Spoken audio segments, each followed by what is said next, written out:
Fair Trade significa comércio justo, e é justamente isso.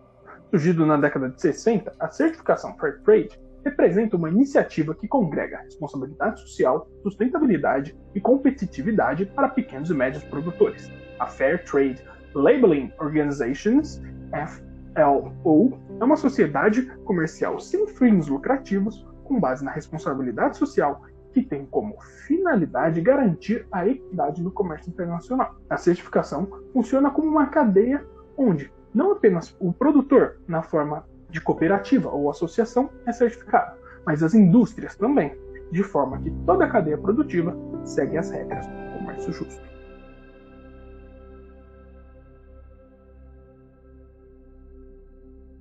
Bem-vindos a mais um episódio do Sua Visão no Exterior, o podcast dessa América Trade que desbrava o mundo do comércio exterior de forma descontraída e informativa para você. Eu sou o Luiz Paulo, seu apresentador, e estou aqui com Tatiana Reis e Rafael Esteves. E hoje temos mais um convidado aqui, o professor Vinícius Domingues Nunes, especialista em relações internacionais e um currículo vasto aí que eu não vou nem me arriscar a falar para não errar. Então, professor Vinícius, seja muito bem-vindo ao nosso podcast e, por favor, pode se apresentar, falar mais um pouco sobre você, sua atuação. Ô, pessoal, muito obrigado pelo convite, muito obrigado por enaltecer esse currículo que eu não considero tão gigantesco assim. Não, mas eu sou professor de Relações Internacionais na Universidade de São Caetano do Sul.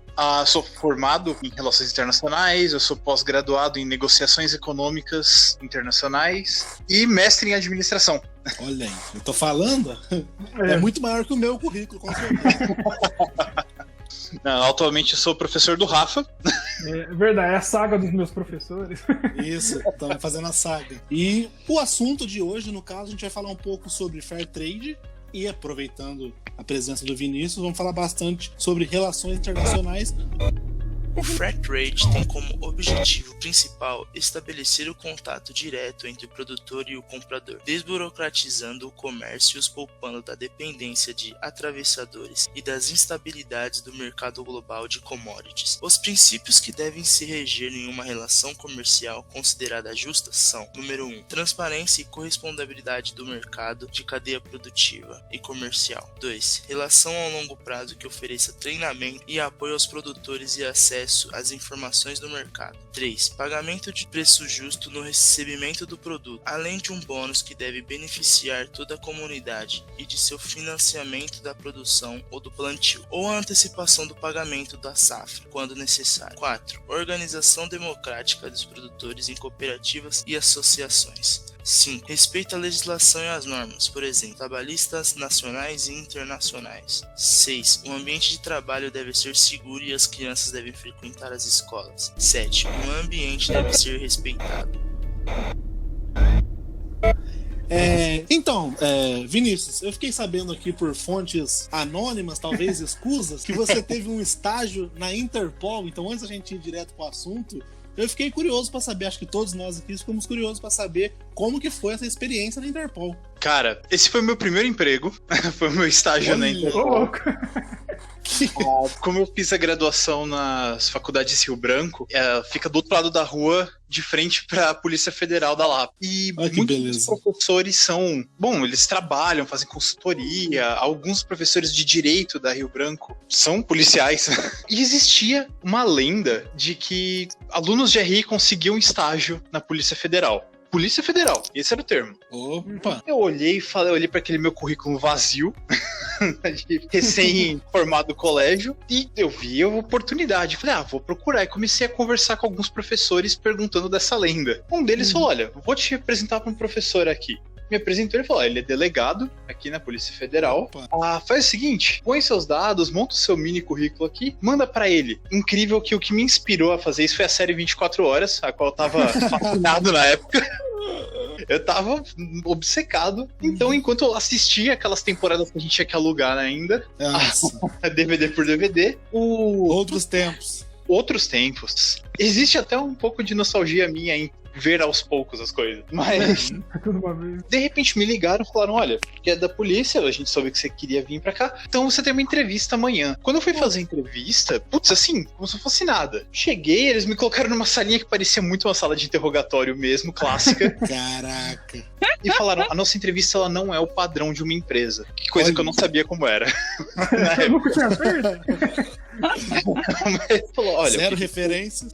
Zero referências. Eu falei, tá, eu sei o que eu vi na TV, né? Eu sei tanto da polícia quanto da minha empresa. Me falaram, olha, a gente viu aqui, puxou seus dados, assim, sua ficha criminal, viu que você não tem nada. A gente viu do seu pai, da sua mãe. A gente sabe que você é meu irmão mais novo. Nossa. Nossa.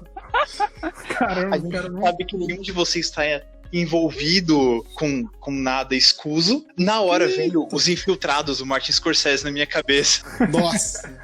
Pra falar assim, ó, minha família é da máfia, eles estão me colocando aqui pra eu ser informante, né? Mas, bom, quando eu entrei, ele perguntou algumas coisas simples assim e falou, bom, aqui diz que tá tudo certo. Vamos encaminhar você pra alguns dos setores aqui. Aí contaram comigo e falaram, bom, você faz relações internacionais, o que você acha de ir pra Interpol? do nada. Sim, assim. Você gosta de nadar? O que você acha de ir pra marinha? Exatamente. Falaram, eles até falaram, eu nunca vou esquecer a frase, foi bem então, você acha dessas coisas? Arquivo X, terrorismo, alienígena. Caramba, os caras falaram assim. Era uma coisa bem simples, porque quando eu comecei, era mais o pessoal de lá me ensinando como é que funcionava tudo, como que era esse funcionamento mundial da Interpol, e eu não tinha muito acesso a muita coisa. Pessoal, Vinícius, daqui pra frente você não pode entrar, porque é um pouco demais. Né? Exatamente, é um estágio não remunerado. Eu ganhava um vale bom dia. Muita informação confidencial ali, né? Pra deixar assim.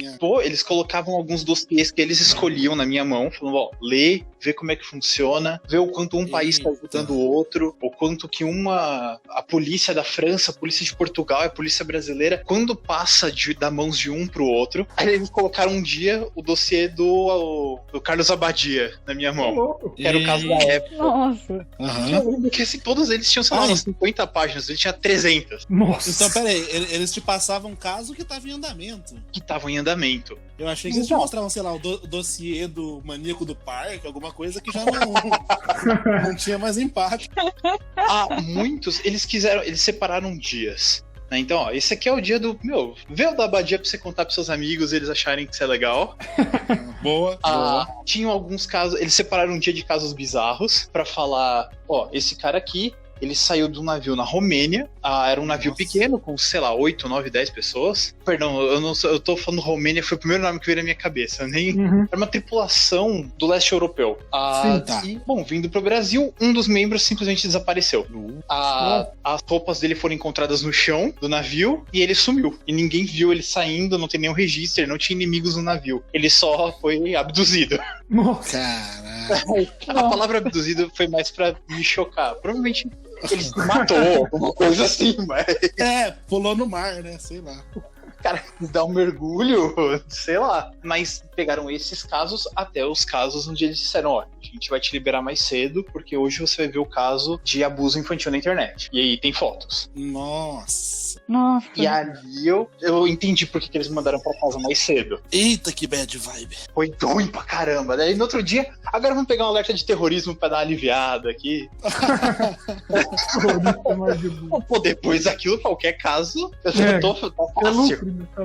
Mas foi muito legal ver o funcionamento, a legislação. Por exemplo, existia um traficante libanês na época, estava preso ali na custódia da Polícia Federal, e ele estava sendo extraditado para França, ele estava indo para Lyon, com os agentes da sede da Interpol. Sim. E eu perguntei se a polícia do Líbano que emitiu, né, a prisão, porque o Brasil não faz acordos de enviar prisioneiros onde a pena seria maior do que a pena máxima brasileira. Sim, vídeo o italiano lá, como é que é o nome?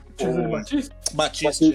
E aí eu falei, tá, e a pena seria maior? Daí, olha, na França, ele vai pegar os 30 anos de prisão igual ao Brasil. No Líbano, decapitariam ele. Uau! Que suave. Que suave. Então, eu vi o cara sendo levado pelos agentes da Interpol francesa e ele tava com um sorrisão no rosto. Graças tava a Deus. aliviado. Como se estivesse indo pra Disney, né? Exatamente, fala assim, poxa, olha, eu podia ficar de castigo ou tomar uma bronquinha. Eu vou tomar uma bronquinha. Pronto. E Vinícius, eu até brinquei, né, que os caras falaram, faz relações internacionais, vamos pôr no Interpol. É óbvio que tem a ver, né? Eu quis mais dizer porque você estava no começo da faculdade, mas assim, basicamente a Interpol deve ser pura relação internacional, né? Com certeza. Boa parte do tempo, as relações da Interpol, elas se delimitam por a polícia brasileira cede uma delegacia própria para o uso internacional. Esse é o funcionamento básico. Então, considerando assim, todas as delegacias estavam lá dentro. A Delemig, Delegacia de Imigração. Eu fui pra lá depois, fiz passaporte de muita gente. Eu fui passando de setores depois. Mas ou então a Delegacia de Narcóticos. Todas elas são acessíveis. A Interpol, não, ela exige um cartão especial pra entrar. Eu tinha que tocar a campainhazinha lá dentro todo dia pra poder entrar, porque eles iam me dar um cartão, eu sou um estagiário. É lógico. Não fazia sentido, não faria sentido. Mas muitas operações aconteciam em conjunto e normalmente era assim, olha, existe uma pessoa do meu país no seu e eu preciso que vocês capturem. Então vamos deixar com a Interpol que ela não é nem 100% brasileira, nem 100% não brasileira. Essa é a parte que eu achava legal. Ela era um mutante ali no meio. Serve para colaboração dos países, né? Exatamente. Vamos pensar nisso como um acordo internacional de polícias. E então a Interpol ela tem integrantes, ela não é completamente internacional, tipo todos os países. Ela tem os países que concordam em fazer parte e os que não, é isso? Isso. Eu não tenho certeza hoje como é que tá, mas existia um número alto, mas não completo, de países onde a Interpol podia ser parte da polícia. Podia agir. Olha que coisa. E, nossa, as operações eram incríveis de se ver, assim, era realmente coisa de filme. Essa eu ficava maluco, né? Eu tinha, sei lá, 18, 19 anos, assim, enlouquecido, vendo aquilo tudo acontecendo, e eu podendo ir só até 30% do caminho, o resto não me deixava. Nossa. Mas aí a Interpol, no país que ela é permitida e aceita, ela tem poder de polícia normal, ou ela vai ter que pedir uma autorização específica para fazer a busca e apreensão? Vai precisar porque até lá dentro, o Vinícius, na pergunta do Rafa aqui, para complementar, porque em alguns países, por exemplo, algumas legislações variam até de estado para estado, né? A Interpol ela pode sobrepor, por exemplo, ou não? Ela tá embaixo ainda? Não, ela funciona exatamente igual o resto da polícia, só que ela é focada nesse contato internacional. Então, vamos pensar que a gente está eliminando o intermediário. Assim, nós estamos trabalhando com um setor da polícia que vai trabalhar exatamente já focado em respeitar a legislação interna e facilitar essa comunicação com a legislação externa. Sim, correto. Então, já estava tudo planejado desde o início. A gente vai pegar esse cara que, sei lá, traficou, e a gente vai negociar já com os outros. Já é aquela coisa de você já ir planejando antes mesmo de prender o sujeito. Sim. Já pré-combinado. Já é pré-combinado, já estão montando aqui. Ou então existiam casos que já era mandado direto para o consulado ou para a embaixada. Eu lembro que um dos últimos que eu vi era de uma moça que veio...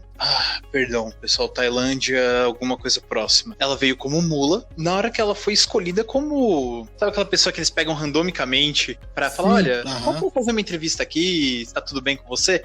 Na hora que selecionaram ela começou a chorar e implorar desculpas automaticamente. Se entregou. Se entregou, mas assim, não deu 2 segundos. Falaram, oi, você podia vir com a gente queria fazer umas perguntas. Meu Deus, de desculpa. E ela tinha engolido cápsulas de cocaína, então falaram, já vamos falar com... Porque isso não era nada pré-montado, né? E na Tailândia, o tráfico de drogas é morte, né? É morte. É morte, né? Então, foi muito bom que ela tenha sido pega aqui. Pra vida se ela dela. pega lá na imigração de lá, né? Se ela pega antes de vir, já era. Ou se ela pega na volta com outras drogas, aí, vixi. Fazendo esse trade aí, ela já tava... Teve um caso famoso, né, do brasileiro que levou na prancha de surf. Foi, ficou famoso. Eu não lembro se já tinha acontecido a troca de governo, mas eu lembro que teve toda essa comoção aí pra... Se eu não me engano, era Dilma ainda. Ainda era a Dilma. Eu não lembrava se já tinha havido impeachment, mas eu lembro que teve toda essa comoção aí de não, tira o cara de lá e traz pra cá. Já tava nessa onda um pouco mais polarizada, então tinha aquela coisa do não, deixa se ferrar lá mesmo. Então tinha essa polarização quando aconteceu, mas realmente ainda era Dilma. A Tailândia também não é um governo democrático, também tem uma ditadura, né? Então. Não é a coisa que possa se dizer, nossa, que democrático. Não.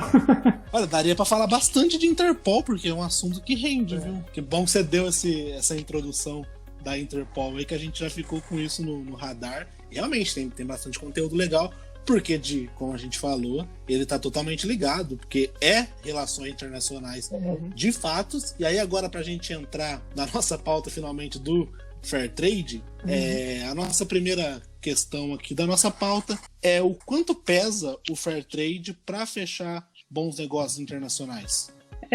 O quanto o Fair Trade pesa nas negociações, eu acho que muito depende de quem está negociando. O Fair Trade hoje em dia tem um peso maior em organismos como a União Europeia. Então, se você estiver negociando com a União Europeia e a sua cadeia produtiva for uma cadeia que pratica o Fair Trade, tenha o selo da organização internacional, você Tati, tem uma facilidade. Tati, desculpa te cortar, mas é porque você falou do selo. Eu lembrei, eu gostava muito de comer aquele sorvete Ben & Jerry, não fazendo merchan, mas não posso comer mais, porque estou tentando fazer uma reeducação alimentar, enfim. Mas eu lembro que eu sou o cara do marketing, então eu via que ele vinha com o selinho do Fair Trade. Eu nem sabia do que se tratava. Legal. Mas é aquele selinho que é um verdinho, parece que é esse selo? Isso, ele é um selo que garante que a cadeia produtiva e comercial do produto, ela é uma cadeia justa. Olha. Que, por exemplo, o preço é justo, o modelo como está sendo fabricado são de boas práticas e está favorecendo pequenos e médios produtores e que não tem ninguém intermediando e tentando levar uma vantagem absurda. Você acredita que na época, na época que eu comia Ben & Jerry, por assim dizer, eu não manjava nada de comércio exterior, a gente ainda não trabalhava junto, então na minha cabeça era a fábrica, era a marca da fábrica, sabe? O Ben & Jerry é um produto da Fair Trade, como se a Fair Trade for... Isso. Entendi. Então, que bom que eu finalmente elucidei essa questão na minha vida, podemos seguir. Então, hoje em dia, na Europa isso tem um peso maior. Acredito que no futuro isso se torne uma tendência mundial. Espero que se torne uma tendência mundial também. Não sei se pós-Covid, porque a gente está vendo uma onda muito grande de protecionismo e tudo mais. Mas existe um peso grande e facilita se você for lidar com a União Europeia. Sim. Porque a União Europeia tem já essa tendência a tentar europeizar todos os seus membros, né? Não existe mais diferença. Sim. Exato. Acabei de inventar termos aqui. Neologismo. Mas aqui no Brasil e na América Central e do Sul, né, não é tão comum, né? Não é tão normal. Não tem essa exigência assim mais forte? Não tem tanto esse costume do Fair Trade, né? Só que tá meio que começando, né? Algumas cooperativas, elas trabalham nesse sentido, né? E pelo que eu vi, a gente tem uma organização que emite esse selo aqui no Brasil, mas é mais ligado a cooperativas, não é algo que empresas maiores, que elas ofereçam, na verdade. Não é institucionalizado. Que elas corram atrás, né? Não é institucionalizado. Exatamente. É algo que Exatamente. Eles estão buscando. É a BR Fair, né? Associação das Organizações de Produtos Fair Trade do Brasil, BR Fair. Só que pela nossa pesquisa aqui, ela reúne os produtos com certificados no país para café, suco de laranja, mel, castanha, soja e uva para vinho. Então tem bastante coisa, mas não é tudo, né? Mas é alinhado com os padrões internacionais. Isso. É o selo de Fair Trade, né? Que tipo assim, alinhado com os padrões que eles acham, com os padrões da organização internacional, dá o selo de Fair Trade. E essa se você tem essas práticas aqui no Brasil e produz algum desses produtos, o nosso mercado também para a União Europeia é mais ligado ao agro, né? Eu acho que por isso que só esses setores foram atrás disso. Ou seja, porque mesmo tendo esse selo BR, ele vale na Europa também, tranquilo. Sim, esse BR ele é um braço da organização internacional. Tá. Então Isso é para indicar que é uma associação brasileira mesmo, né? Que é com representantes brasileiros para produtos brasileiros, né? Tem o BR. Porque assim, a gente falou das práticas, e aí eu queria saber o quão, entre aspas, complicado é as práticas de fair trade. Ou seja, quais são as práticas que são bem vistas assim para falar, pô, isso aqui é fair trade. É complicado pensar se agora eu vou puxar a história, mas toda a prática do fair trade ela veio como uma tentativa de revolucionar a economia mundial, né? A gente pode considerar todo o início o nascimento do fair trade e todo o seu funcionamento ali em Bretton Woods nos anos 40, pré-fim da Segunda Guerra. A ideia dele ali era diminuir barreiras tarifárias. Simplesmente. Isso já era muito próximo do conceito de fair trade, ainda que não fosse. Agora, todo o avanço que veio depois trouxe a gente para uma questão de cada caso é um caso, às vezes. Às vezes eu posso lidar com 2 países que eles estão com a boa vontade do fair trade, com a prática do fair trade. Vamos lembrar que não é uma lei internacionalmente, é obrigado a seguir. É uma coisa que sempre foi martelado na minha cabeça, acho que da Tati também, pelos professores, é que a soberania faz com que ninguém seja obrigado a nada. Exatamente. Sistema anárquico, né? Vide aquele acordo de diminuição de emissão de dióxido de carbono que automaticamente mudou os governos aí, mais alinhados à direita, por exemplo, entrou o Trump e o Bolsonaro, eles simplesmente falaram tchau, obrigado, não vou ficar aqui mais. O que parecia ser um negócio tão, quase que uma lei não escrita, né, de necessidade. Assim que entrou um governante que não tava afim, ele simplesmente saiu fora. Exatamente. E se trocou o governo para outro que não tem o mesmo alinhamento, ele pode muito bem querer voltar e pronto. Sim. Ele só vai ter que negociar tudo de novo, talvez, mas... todo o esforço vai por água abaixo. E não desviando do tema, mas já desviando meio sem querer, o Joe Biden, que tá aí na concorrência, ele já usa isso como pauta de campanha. Sim. Quanto mais ele contrariar o governo atual, mais ele vai conseguir aliados na questão polarização anti-Trump. A estratégia é essa mesmo. Até o Kanye West. Mas enfim. Eu tô dizendo isso. Olha, enquanto a gente não puxar o Kanye West, eu tô tranquilo. Tá tudo certo. É meio maluco o Kanye West também. Não vamos entrar nessa, não, senão a gente vai falar aqui uns 40 minutos só de Kanye West, porque o cara tá... Olha, ele tá incrível. Tá focado. Eu só preciso dizer que... Olha, eu acho que a gente pode trazer o Vinícius para uma participação mensal e a gente vai fazendo análises políticas. Porque dá pra falar de tudo com ele, isso é ótimo. Eu fico feliz com o convite, realmente gosto. A gente pode...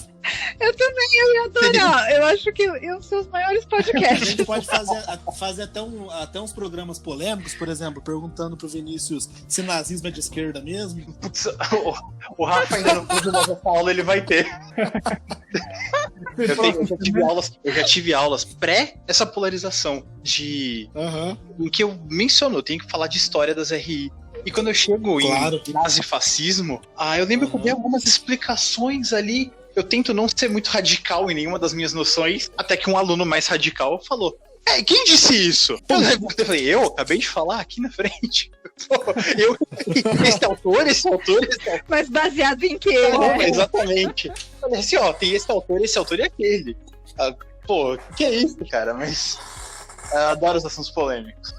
Que bom. Bom saber. Vinícius, você vai ser convidado para outros podcasts. Eu achei legal. Eu realmente tô achando uma legal ideia. De verdade. Por enquanto tem cachê. Mas voltei pra Bunkerball.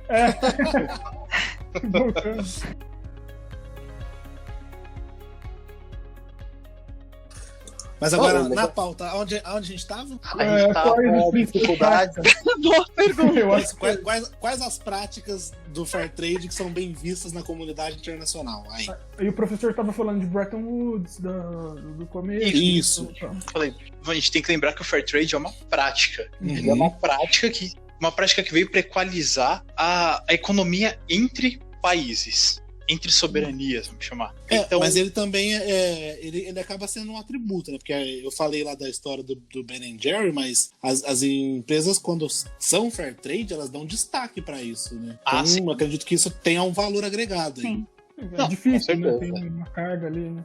Isso é uma tendência pró-globalista. Você pegar uma opinião pública ou mesmo benefícios que venham a partir da ideia de que, legal, globalização, estamos lidando com o mundo inteiro, ótimo. Agora, se a gente falar da atual onda de antiglobalização, atual desde 2000, né?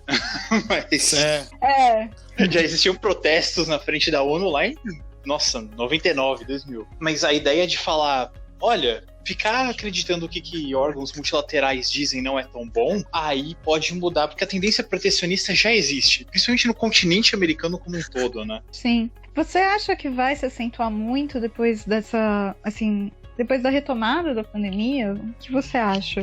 Existe uma tendência a países que estavam muito abertos e entram em crise se fecharem. Isso desde sempre. Na verdade, aquela nossa frase feita, mas a economia é cíclica. A gente pode ver em tudo, né? Vem a crise, vem um momento de prosperidade, ou então vem um governo conservador que pensa em dinheiro, em economizar, junto o dinheiro. Vem a pauta mais liberal não politicamente falando, mas economicamente, socioculturalmente falando. Liberal. Liberal no sentido americano, né? Mas não no sentido europeu. Isso. Pensando numa questão mais assim, projetos sociais e auxílios, isso gasta mais dinheiro, queira ou não. E aí o próximo governo volta a ser conservador e junta dinheiro. Pro próximo gastar, exatamente. Então, o protecionismo ele também vem em ondas. Às vezes, o continente americano, como eu falo, gosta muito de ser protecionista, até que fique bem o bastante para falar, ok, vamos pro resto do mundo. Sim. Depende do resultado final. Aí, isso que eu vou jogar aquela resposta que no final não é nada conclusiva. Depende. A resposta é depende. Depende. Eu acho que no nosso último podcast a Tati falou que quando se trata de comércio exterior é sempre depende. Nossa. Tati, depende de tudo, né? Cada caso é um caso mesmo. Tudo depende. E o pior é que as pessoas te perguntam e você vem com depende... E a pessoa não gosta. A pessoa se frustra, mas tudo depende. Não sabe nada esse pessoal aí, pô. Só fica falando que sabe. Sim. Mas é um caso muito... por exemplo, a população que vai criticar ou não o Fair Trade, o movimento globalista de comércio mundial, talvez ele esteja criticando porque ele receba subsídio do governo para fazer o trabalho dele, fazer o produto dele. E ele tá nem aí. Que vai ser igual o produto do outro nas mesmas condições. Como você estava falando da questão política, e a Tati confessou até antes da gente começar a gravação que ela queria fazer geopolítica, essa questão, por exemplo, você falou do antiglobalismo, realmente ela acaba sendo uma tendência. E um exemplo prático foi que o Bolsonaro, ao se eleger, ele estava nessa pauta antiglobalista forte, naquela coisa do bandeira de Israel, Jerusalém é a capital de Israel e tudo mais, até a Tereza Cristina falar, os negócios aqui com a Arábia tá complicado, com o Oriente Médio tá complicado, você tá falando essas coisas aí. Ele simplesmente abaixou o tom, fala isso só pra base dele de vez ou outra, ou seja, entre aspas, ele mudou de opinião porque ele sabe o quanto o comércio com o Oriente Médio representa grande fatia do que entra de dinheiro aqui. Já está enraizado na nossa economia. Já é de longa data isso. Agora, não dá pra... Desde o tempo da ditadura, né? Já tinha vendas pra lá, né? Se o cara fala assim, eu só vou comprar se for fair trade, o cara vira fair trade, né? Sim. se for necessário, se ele estiver dentro de órgãos multilaterais, onde ele estiver ganhando proveito, onde ele estiver tirando proveito, nossa, faz todo sentido. O fair trade veio justamente para todo mundo poder comercializar bem um com o outro e matar aquele protecionismo que existia na década de 30. Sim, sim. Pós-crise, e aí, dentro desse contexto histórico, né, que o Vinícius, eu vi que ele manja muito de histórica, então, historicamente, essa coisa, o fair trade melhorou, avançou muito, correto? Sim, toda a tendência, agora vamos puxar teorias de relações internacionais, mas toda a teoria liberal diz que o fair trade, a economia aberta e a negociação entre países não só faz a economia andar melhor, PIBs aumentarem, como isso elimina a instância de guerras. Uma das frases que foi passada por um professor meu e eu passo para os meus alunos é: reparem que país que tem McDonald's não faz guerra com país que tem McDonald's. Isso é verdade. Você disse isso pra mim. É verdade. Cara, isso é muito verdade. Se você for ver historicamente, é verdade. Cara, ou seja, pode esquecer Rússia e Estados Unidos, porque a Rússia já abriu o McDonald's lá. Né? Já tem. Isso significa que, apesar de que a Rússia tem uma democracia entre aspas ali, né? Mas ainda assim, o que vem por trás dessa frase é: se um país é democrático e liberal no sentido capitalista, ele tem uma população que eles chamam de o homem econômico. A pessoa que trabalha, ela tem uma vida, ela tem um emprego, ela tem dinheiro. Ela não quer ir pra guerra. Então, a opinião popular, ela não quer guerra. A opinião popular, ela só quer continuar ganhando dinheiro dela. Guerras são caras, isso dá trabalho. Então, se o meu país tem um McDonald's, que é um símbolo do capitalismo democrático liberal, ele não vai entrar em guerra com outro. Talvez ele entre com um país que não tenha McDonald's. É tão um exemplo o capitalismo no McDonald's que a primeira empresa que foi pra Rússia, né, quando teve a abertura lá, o fim da União Soviética, foi o McDonald's, né? Foi a primeira empresa. Pô, todo mundo tá afim de comer o lanche. Não importa o país. Eu acredito que até em Cuba, se você abrir um McDonald's em Cuba, a galera vai ficar maluca. Vai querer, vai zerar o estoque dos caras no primeiro dia. Foi. Porque eu ia falar dessa coisa agora, puxando, né, a brasa pra minha sardinha, dessa questão do marketing, porque a demanda, ela manda no fim das contas, né? Então, se as pessoas estão querendo muito, você não consegue segurar. Foi como aconteceu com a derrubada do Muro de Berlim. O pessoal que tava do lado complicado da Alemanha... complicado, sabe?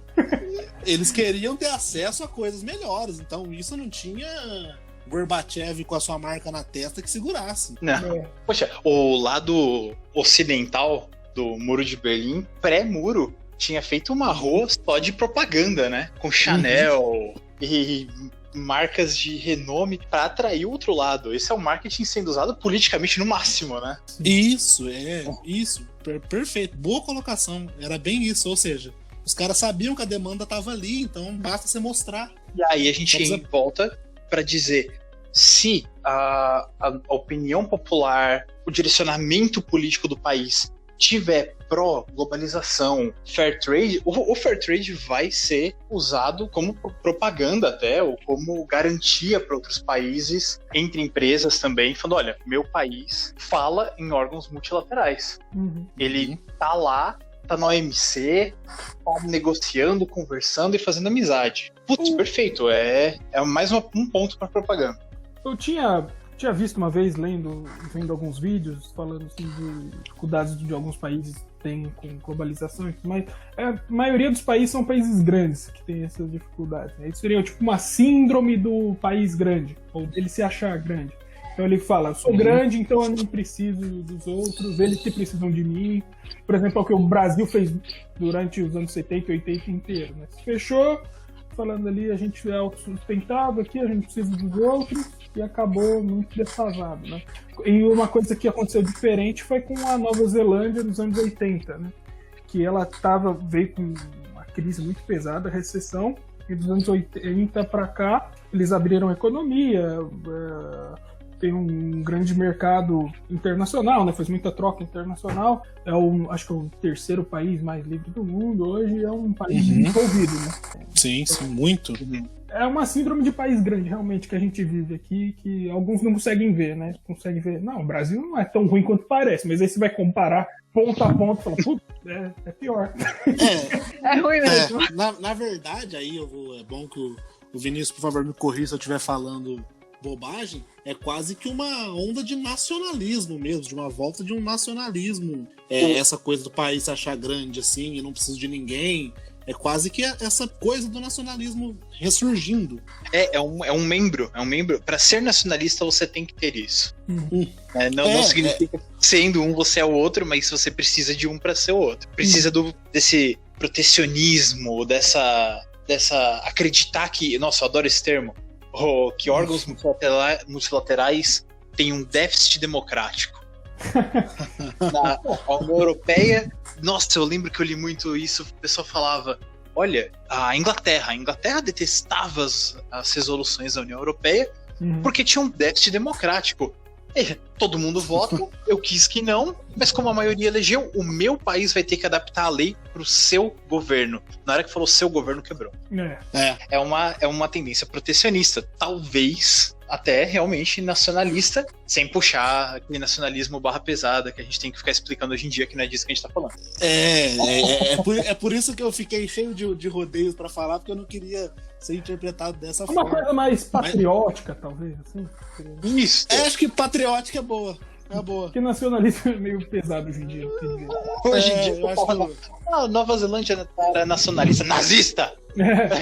Calma. Então vamos fechar em patriota, que eu acho que fica um termo médio, um termo ok. Bem melhor. E agora, falando em patriotas, o que vocês acham do fair trade aqui na nossa pátria?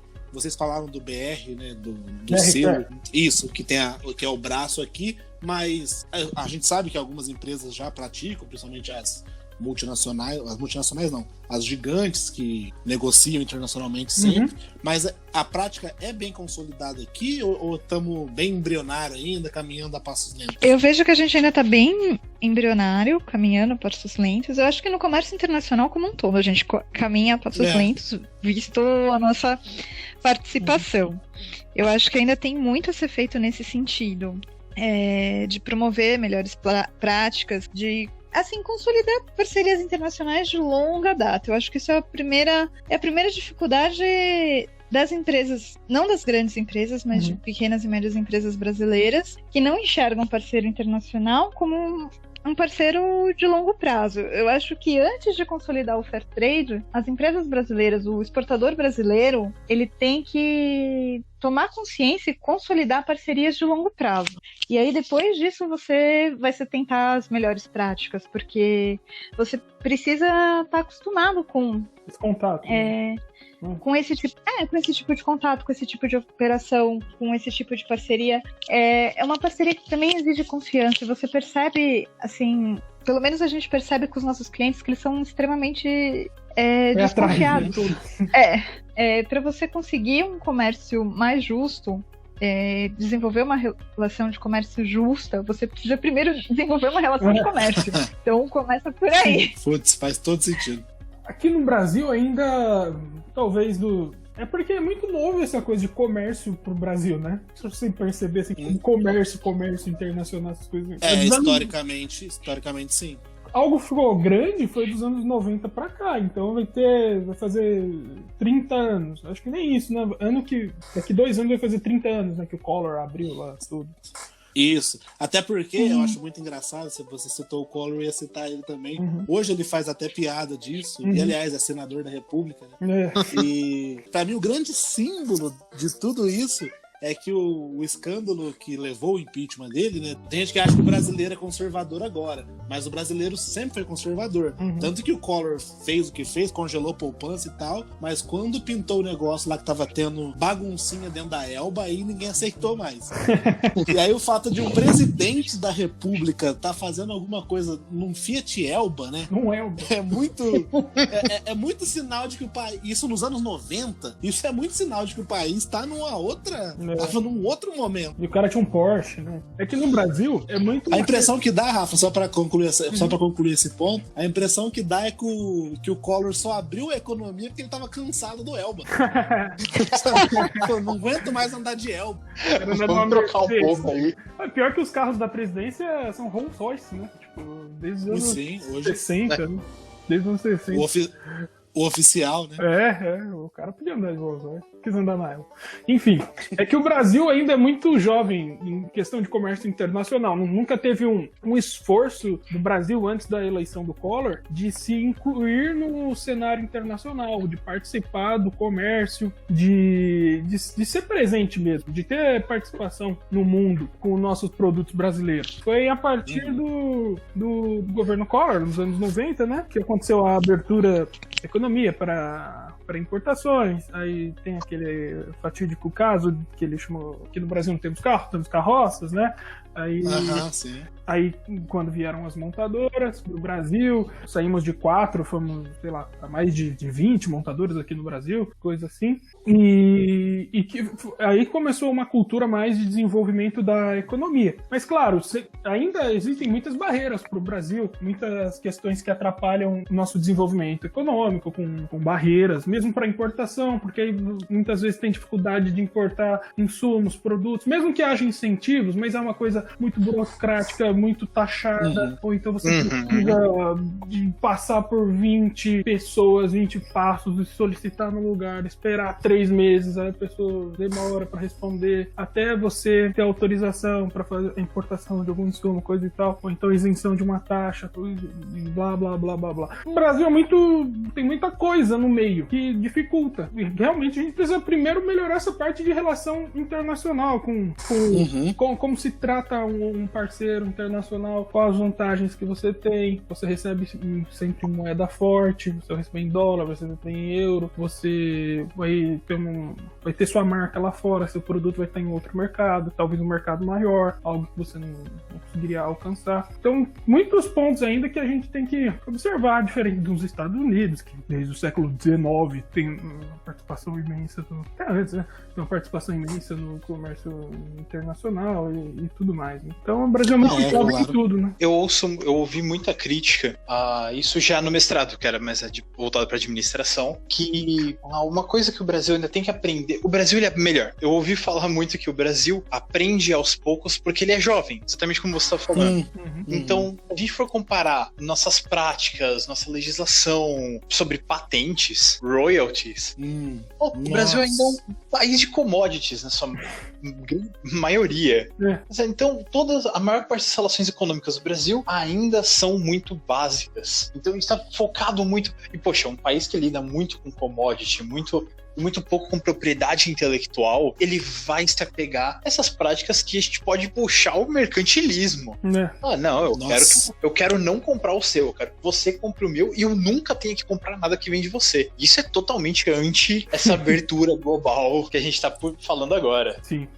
Putz, agora vocês puxaram o ponto aqui pra gente dar segmento, que é as expectativas. A gente falou muita coisa aqui, acho que a gente até falou um pouco, a Tati puxou que ela era um pouco do que a gente imagina aí pro pós-pandemia, mas pegando o geral, com todo esse contexto histórico e atual que a gente puxou, quais as expectativas de vocês para progressão do Fair Trade ou para não progressão com essa onda de antiglobalismo? O que vocês pensam sobre o futuro do Fair Trade? Bom, como o próprio Vinícius falou, eu acho que a gente está numa onda que puxa mais pro protecionismo, então eu acho que nos próximos anos os países vão se voltar muito mais para si, as práticas do Fair Trade, as barreiras tarifárias, não tarifárias, quer dizer, práticas que não são Fair Trade, né? A imposição de novas barreiras, elas vão surgir. Eu acho que que apesar da gente tentar facilitar o comércio, a gente vai ver que os países vão se retrair um pouco e vão colocar certas barreiras que até pouco tempo estavam sendo eliminadas. A minha visão num futuro próximo é essa, que para poder recuperar a economia nesse pós-pandemia, dependendo do país, ele vai se fechar e vai colocar novas barreiras, que essas práticas elas vão ser deixadas em segundo plano até que a próxima onda chegue. Farinha pouca, meu pirão primeiro, é isso? Exatamente. Essa é a minha visão. Eu concordo muito com a Tati. E sim, ou a gente começa a ter uma nova postura em relação à abertura, à participação de órgãos multilaterais, ou existem vertentes que acham que o Fair Trade ele acontece bem com uma boa prática bilateral. Isso vai depender muito da diplomacia brasileira. Ernesto Araújo? Ai, Jesus. Estamos falando de Ernesto Araújo, é isso? Caramba, né? E pensar que o Itamaraty, ele sempre foi aquela parte do governo brasileiro que nunca deu problema. Não importa o governo que entra. Exato. Sim. Era quase intocada, né? Era um orgulho. Assim, na época que eu tava estudando relações internacionais, a gente ficava, assim, qualquer contato que a gente tinha com o pessoal do Itamaraty, era um orgulho. E, tipo, você via que era muito bem estruturado, independente. Era algo que funcionava no Brasil. Sim, eu falo essa opinião dentro de sala de aula sem medo, porque ela trata de 2 governos que foram da gestão do PT e um eu falo bem e outro eu falo mal. Uhum. No governo Lula, o funcionamento do Itamaraty era muito bom, porque o Lula largou eles, falou, faz o que vocês quiserem. Autonomia. Ele deu autonomia total. Então, ele não tinha muita influência, o governo, alinhamento. Não, Itamaraty, faça o que você tem que fazer, só não me traz problema. Só não me traz encheção de saco, tá tudo bem. Então, eu falo, essa foi uma atitude que eu concordo. Uma atitude que eu discordo, por exemplo, foi quando o governo Dilma foi o oposto, e a Dilma não queria deixar o Itamaraty trabalhar. Ela foi complicado. Vamos lembrar do famoso caso da Angela Merkel, em que todo o problema não sei se foi Copa do Mundo ou Olimpíadas. Eu acho que foi a Copa do Mundo que ela assistiu a final ao lado da Dilma. Porque eu lembro que teve ela tava e a Dilma não foi porque ela tava lá. Acho que foi na abertura, então. Porque a Angela Merkel é do Partido Conservador, né? E elas tinham tido uma pequena rixa quase pessoal antes. A Dilma se recusou a um evento do próprio país porque o outro presidente estava presente. Eu falo esses 2 exemplos porque, para não dizer que eu tô só criticando o governo ali, não, mesmo governo, vamos dizer, práticas diferentes. Práticas diferentes. Eu sou a favor do Itamaraty funcionar. Tati falou, dava orgulho de ver. No meu tempo de faculdade ali, 2007, 2010, eu lembro de um professor dizendo, várias e várias vezes também, nós falamos alto dentro da OMC e a nossa participação no comércio internacional é de 3%. Nossa. O presidente da OMC até esses dias era um brasileiro. Então, Sim, o Brasil ele era muito reconhecido pela participação em órgão multilateral. O problema foi que toda a pauta do governo Bolsonaro agora estava no déficit democrático, em dizer, eles tomam as decisões, a gente é só um voto, eles não sabem se isso vai afetar bem ou mal o nosso país, e dane-se, morreu aí? Não, então vamos pro bilateral. O problema de estar nessa prática você vai ter que fazer muitos acordos bilaterais bons. E aí que tá o negócio. Fazendo um bom acordo, você consegue quebrar todas as barreiras não tarifárias e fazer com que o seu produto esteja na estante do supermercado do outro com praticamente o mesmo preço. E vice-versa. Agora, vamos falar, é fácil fazer isso? Não. De jeito nenhum. Nem com o Itamaraty bem preparado, aquele dos anos anteriores era fácil, imagina agora. Acho que esse vai ser o caminho, né, para acordos bilaterais mesmo, todos os países. Não todos, né, mas alguns, Brasil, Inglaterra mesmo, tá tentando fazer acordos bilaterais. Se bem que o Brasil, junto com o Mercosul, conseguiu o acordo lá com a União Europeia, né? Eu acho que a postura, se o Brasil estivesse sozinho, o Brasil per se, não gostaria de estar mais no Mercosul. Pense em tudo que você viu de Mercosul pela visão de brasileiros. Não parece que a gente tem um pouco de vergonha do Mercosul? É tipo a Alemanha, fala muito, né? Tipo a Alemanha com a União Europeia, assim. Exatamente. Quando eu faço essa em aula, talvez tenha feito na sua sala, na Europa já foi perguntado, você se sente mais alemão ou mais europeu? E uma parte boa da população disse, eu me sinto mais europeu. Agora você pergunta para um brasileiro, você se sente mais sul-americano ou mais brasileiro? Nem a língua desse povo a gente fala, a gente tá isolado aqui falando uma língua diferente.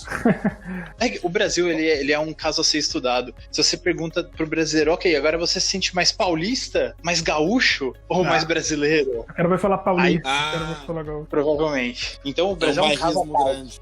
Nossa, o bairrismo é a palavra do Brasil. O Brasil tem isso. Mais que nos Estados Unidos, né? Os Estados Unidos é muito mais dividido, assim, tem muito mais representatividade de cada local, mas se você pergunta pra eles falam, sou americano, né? Não vão falar I'm New Yorker, dificilmente. Eles têm um patriotismo e eles têm até mais uma coisa do East Coast e West Coast, né? Eles têm uma certa que se diferencia, mas no fim das contas os caras são americanos. Se você começar a gritar USA, todos eles vão gritar. Aqui o Brasil a gente canta só na hora que o time tá perdendo na Copa. Sou brasileiro com muito orgulho. Muito orgulho.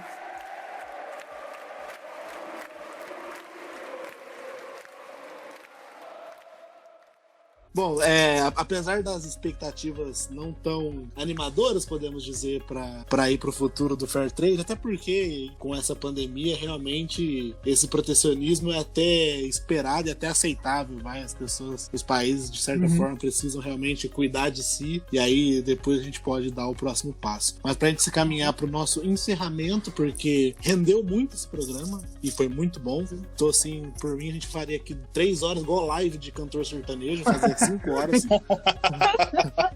de programa. Mas pra gente amarrar tudo aqui, quero agradecer novamente o professor Vinícius, que foi muito legal a presença dele. Já ficou o convite aqui várias vezes para ele voltar e eu espero que volte realmente. E professor, por favor, faça os seus considerações finais, faça o seu jabá também, conta aí do que você tá fazendo, pode abrir seu coração à vontade aí. Pô, primeiro que eu que agradeço muito pelo convite e pelo convite futuro já, fico mais feliz ainda. Sempre muito legal poder ter uma conversa com conteúdo, com o pessoal que sabe falar, sabe pensar bem. Atualmente, eu venho trabalhando junto do mercado. Eu não sei nem se encaixa essa, tá? Qualquer coisa pode cortar. Manda ver. Eu venho trabalhando com o mercado de RPG. Opa, encaixa muito, gosto muito. Vem traduzindo, né? Você é tradutor. Traduzindo, ajudando como eu posso, talvez ali tentando escrever alguma coisa com a editora Sagen. Então todo mundo que gosta, a editora tá trazendo bom e velho Dungeons and Dragons em aventuras junto da Galápagos. Ah, que legal. Bom, pra quem gosta de RPG, vê lá no site da Sagen, ele tá trazendo o DCC RPG também, que é o Dungeon Crawl Classics, que puxa a velha guarda, ele é do old school do RPG, e tem aventuras grátis lá.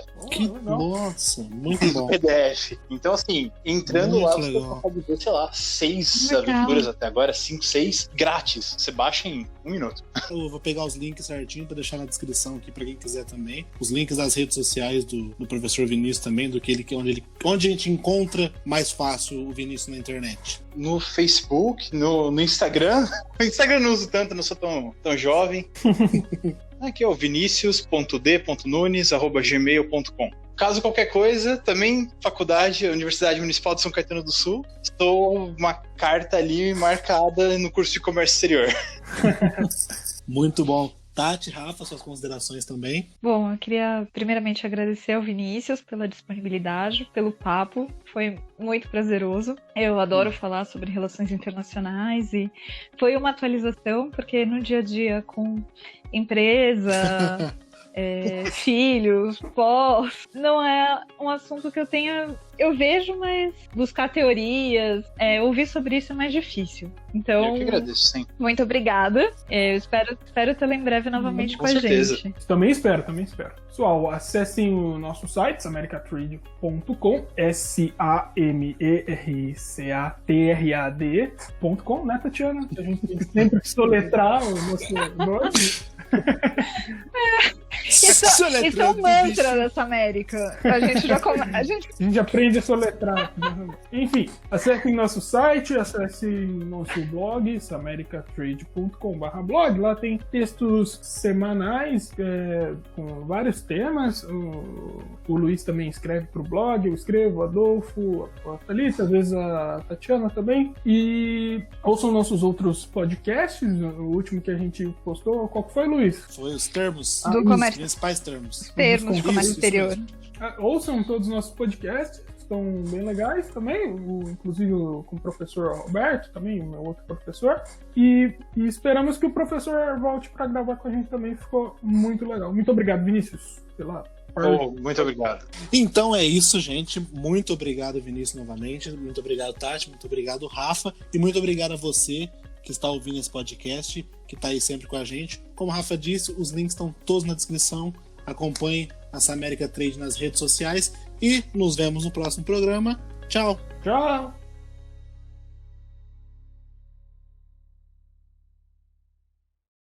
Olha, que volta interessante. Que volta. Mas eu acredito que... Posso fazer um convite para ele agora? Manda ver. Quer gravar com a gente o que a gente tava para gravar um de coronavírus, o pós? As atualizações, né? Gostaria de gravar com a gente? Pô, pode ser, claro. É que a gente gravou no beleza. começo do ano, Foi nosso primeiro até.